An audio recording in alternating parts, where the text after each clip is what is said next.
Meu nome é Elizabeth Stolberg, eu curso licenciatura em Filosofia na Uninter e o meu RU é o 1402925. Estou gravando esse vídeo então para a realização do meu estágio online de diferentes contextos. Essa foi uma forma segura que a Uninter disponibilizou para que a gente pudesse dar prosseguimento ao curso e também dentro das possibilidades do cenário atual. Então, antes de falar sobre o meu plano de ação, eu vou falar um pouquinho sobre o que eu observei durante esse 1 ano de pandemia, quais foram as dificuldades que eu observei nos pais e nas crianças, relatos de professores, de conhecidos, familiares e muitas notícias, que eu li ao longo desse ano a respeito do ensino remoto, e foi com base nisso então que eu cheguei nessa atividade, nesse plano de ação que logo eu vou explicar para vocês. Em conversa então com alguns conhecidos e familiares que estão com suas crianças em casa fazendo uso do ensino remoto, eu observei muitas queixas a respeito das dificuldades de aprendizagem e de concentração. Muitos pais encontram obstáculos na hora de auxiliar os seus filhos nas aulas online. E são muitas as adversidades que aparecem, como dificuldade de concentração, que é o principal, acredito eu, de entendimento do assunto proposto pelos professores e principalmente de manter uma rotina similar à da escola. Como eles não estão lá em sala de aula, na frente do professor, eles teriam, no caso, em uma situação normal, um horário para entrada, um horário para troca de professores, um horário para saída. Em casa, geralmente, os pais estipulam um horário para que eles possam estar cumprindo as tarefas de casa, fazendo uma leitura, ou até fazendo um resumão, assim, dando uma olhada no conteúdo que foi proposto pelos professores naquele dia. Então, existe toda essa dificuldade de estar administrando essa rotina em casa.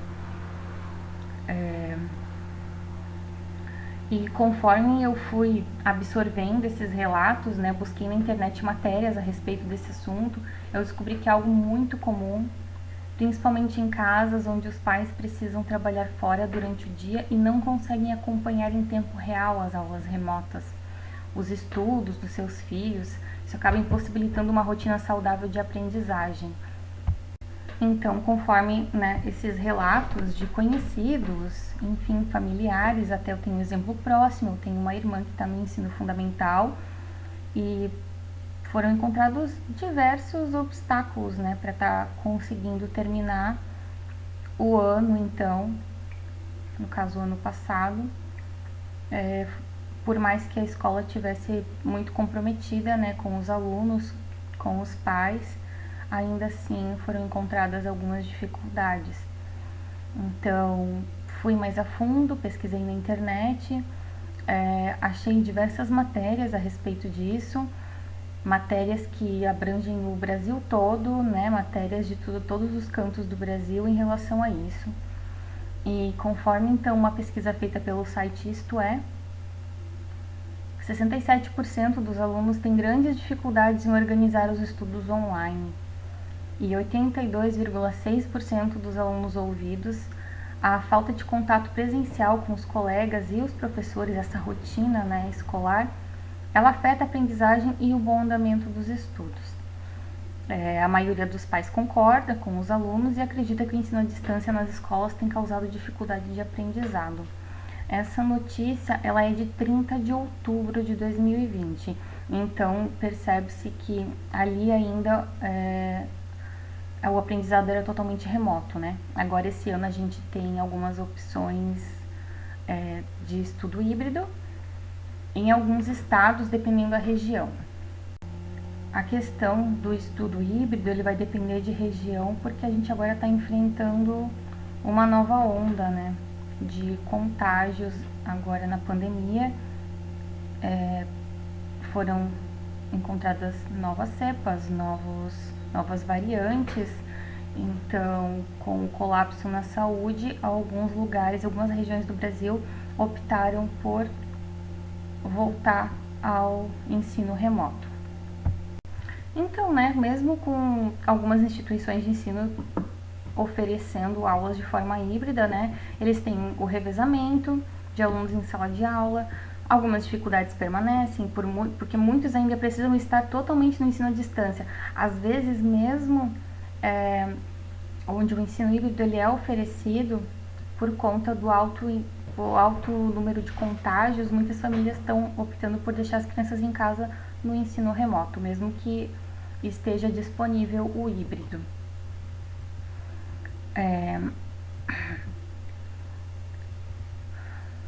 Então, tendo em vista que o revezamento ele consiste em aulas presenciais durante uma semana, na seguinte volta online, assim por diante, fazem revezamento de alunos, até para ter um maior controle no distanciamento das crianças, na higienização, né?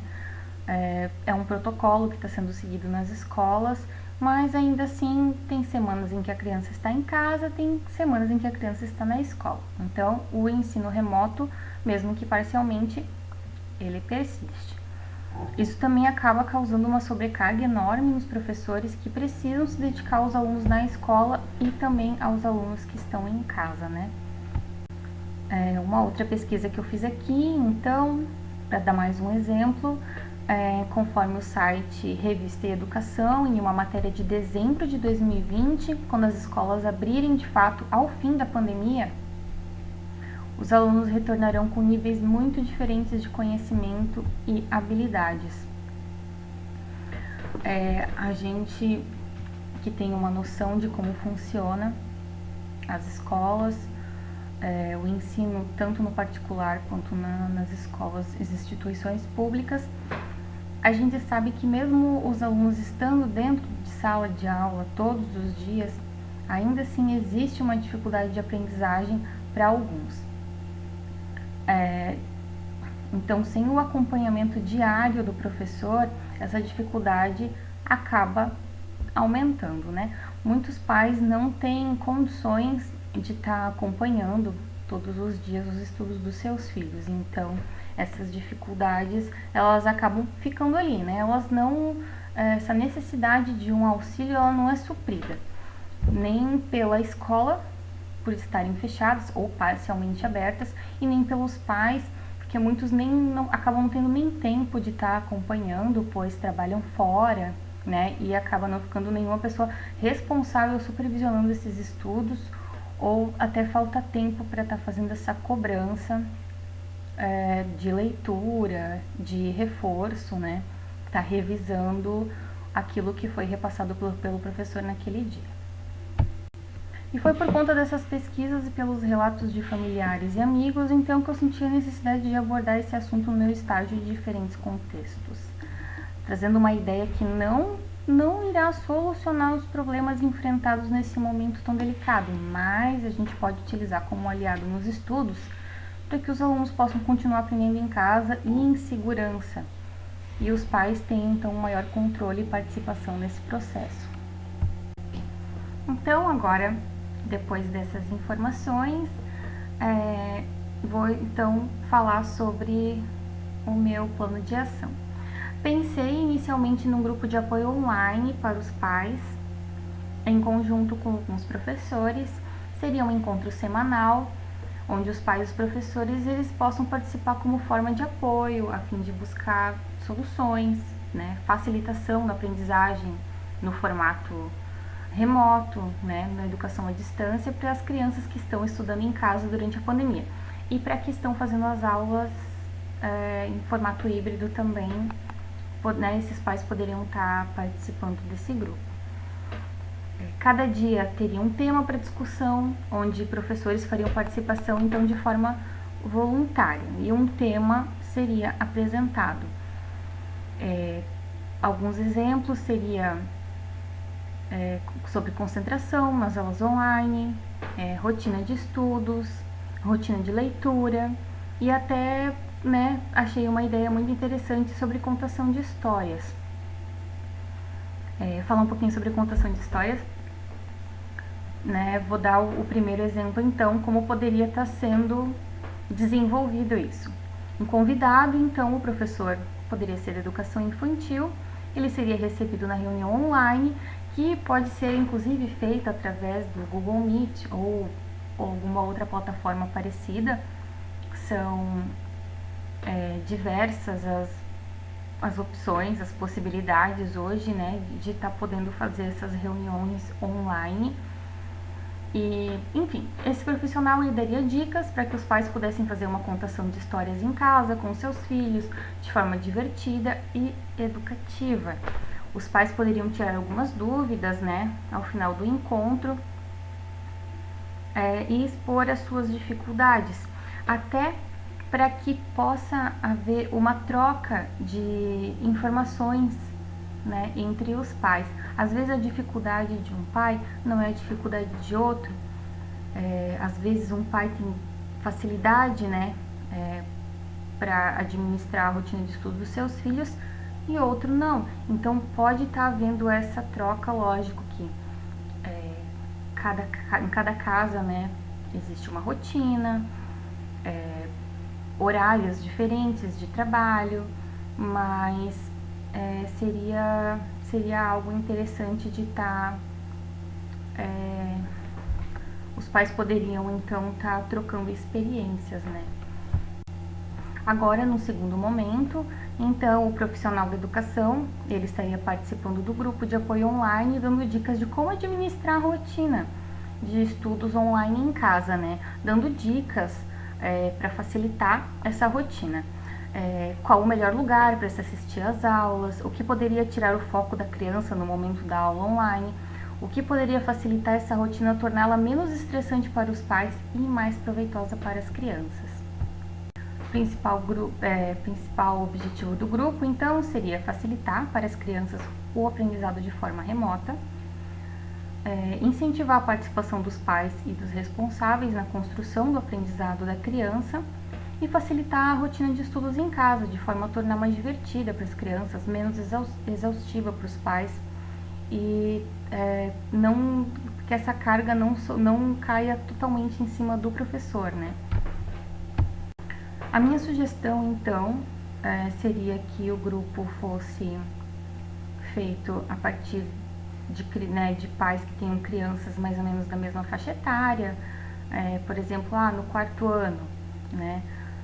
Tá fazendo um grupo, poderia ser feito a princípio o grupo no WhatsApp dos pais da turma, né? Uma turma em específico, junta ali os pais, tem o grupo no WhatsApp e combinam o encontro, que poderia ser feito talvez até no final de semana, ou um dia na semana à noite, em que a maioria tivesse disponibilidade. Podia inclusive ser gravado, né, para que eles pudessem estar assistindo em outro momento. A gente sabe que dificilmente todos os pais vão conseguir estar disponíveis no mesmo momento para se encontrar ali online. Para que esse projeto acontecesse, ele precisaria partir dos pais, a princípio, e poderiam estar convidando, então, os professores, né, pedagogos, enfim, até psicólogos, né, que se dispusessem a estar ajudando, já que a gente está enfrentando uma situação tão complicada, a gente precisa ajudar uns aos outros, né? Estudantes, quem sabe, por que não, né? Seria muito bom para a experiência. Então, essa seria então uma proposta que eu achei muito interessante e que eu já vi sendo praticada em outras situações, assim, como, né, a gente vê no Instagram, no Facebook, tem tantos grupos de apoio para emagrecimento, para atividade física, grupos de estudos, né? Existem tantos, então por que não né, juntar todos esses pais que estão enfrentando essas dificuldades num grupo para que eles pudessem se acolher, se apoiar, se ajudar, trocar experiências e então tá trazendo esses profissionais para poderem dar dicas compartilhar as experiências deles como profissionais que poderia estar auxiliando e facilitando, então, nesse momento, os estudos em casa, para que o estudo não se tornasse deficiente, para que quando essas crianças retornarem para suas rotinas na escola, elas não sintam que ficou algo, né, para trás, assim. Isso é uma coisa que importa, isso é uma coisa que preocupa. Acho que todos os profissionais da educação e todos os pais, isso é algo que preocupa. Que as crianças fiquem para trás, né, por conta dessa situação que a gente está enfrentando agora. Então, aqui finalizando, só para vocês terem uma noção da importância da gente estar abordando isso agora e tá buscando formas de incentivo e de auxílio, né, para esses pais que estão sentindo essa dificuldade em casa agora com os seus filhos, a dificuldade dos professores de conseguirem conciliar as aulas online e as aulas presenciais na escola, as milhões de dificuldades que os alunos encontram para conseguir aprender de forma remota, querendo ou não, exige muita disciplina, né, e mesmo nós, adultos, a gente sente essa dificuldade na disciplina, né, na rotina de estudos. Quem dirá, então, as crianças, os adolescentes. Eu achei uma pesquisa do Datafolha, ela foi publicada aqui na revista ensinoSuperior.com.br, dia 26 de janeiro desse ano. Problemas financeiros e suspensão de aulas estão entre as principais causas de abandono dos estudos, agora por conta da pandemia. Está tendo um impacto no abandono escolar, na educação básica e superior, e estima-se que 4 milhões com idades entre 6 e 34 anos deixaram de estudar no ano passado. É complicado, né? É preocupante, é muito preocupante. 17,4% dessas pessoas não pretendem voltar neste ano de 2021, aos estudos que abandonaram no ano passado. Então, é preocupante, é muito preocupante. A gente sabe o quanto o estudo ele é importante na vida da gente, né? Não só o ensino básico, como o superior também. A gente enfrenta uma crise sanitária e econômica no nosso país, né? Por conta da pandemia. E quando essa pandemia acabar, a gente vai sentir os impactos de tudo isso. Então, não é o momento de desistir. A gente precisa se ajudar, a gente precisa incentivar as crianças e os adolescentes a continuarem estudando, continuarem na escola, a darem continuidade nos estudos depois, fazer uma graduação, uma pós-graduação e estar sempre em busca de conhecimento, né? A educação, ela é libertadora, nós precisamos dela, então essa foi uma forma que eu achei esse grupo de apoio, né, de estar amenizando um pouco essas dificuldades nesse momento. Claro que não resolve completamente, mas é uma forma de amenizar e eu espero que vocês tenham gostado. Coloca aqui pra mim nos comentários se tem algo parecido já acontecendo na escola de vocês, onde vocês trabalham, onde os filhos de vocês estudam. Se por um acaso vocês têm interesse em estar abrindo um grupo desses com os pais dos colegas de escola dos filhos de vocês, seria muito interessante colocar isso em prática. Eu acredito que ia ajudar bastante. Então, é isso. Obrigada.